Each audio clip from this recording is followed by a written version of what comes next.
সুপ্রিয় নোয়াখালীবাসী, আমি এই মুহূর্তে সরাসরি যুক্ত হয়েছি। আপনাদেরকে যদি জানিয়ে রাখি যে নোয়াখালী জেলা শহর মাইজদি সুপার মার্কেটের পিছনের অংশটি এই মুহূর্তে আপনাদেরকে সরাসরি সবুজ টিভি চ্যানেলের ক্যামেরার ফ্রেমে দেখানোর চেষ্টা করছি। দেখতে পাচ্ছেন সুপার মার্কেটের একজন পরিচ্ছন্নতা কর্মী বোন এসে কিন্তু এখানে অনেকগুলো ময়লা ফেলে গিয়েছেন। আসলে এটি একেবারে যদি আপনাদেরকে জানিয়ে রাখি যে নোয়াখালী জেলা শহরের মেন একেবারে ফটক। আসলে এখান দিয়ে প্রতিদিন আইনশৃঙ্খলা বাহিনীর অনেকগুলো গাড়ি কিন্তু পারাপার হন এবং চলাচল করেন, এবং ছাত্রছাত্রীরাও কিন্তু এই রাস্তাটা দিয়ে চলাচল করেন এবং পথচারীও কিন্তু চলাচল করেন। দেখতে পাচ্ছেন যেভাবে ময়লাগুলো ফেলে গিয়েছে, আসলে এই ময়লা থেকে প্রতিদিনই অনেক মাছি, মশা এবং গন্ধ পুরা শহর জুড়ে ছড়িয়ে যাচ্ছে।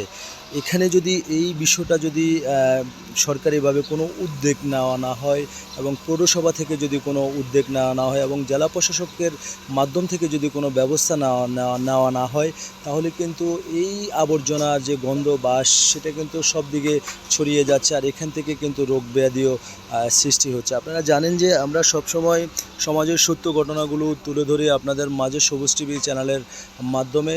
এই মুহূর্তে দেশ এবং দেশের বাইরে থেকে যেখান থেকে দেখছেন সকলে এই সচেতনমূলক ভিডিওটি সর্বোচ্চ শেয়ার করবেন এবং সবাই ভালো থাকবেন, সবাই সুস্থ থাকবেন। আপনার চারপাশের সত্য ঘটনা তুলে ধরবেন সবুজ টিভি চ্যানেল। সবুজ টিভি চ্যানেল সবসময় জনতার কথাই বলেন। দর্শক।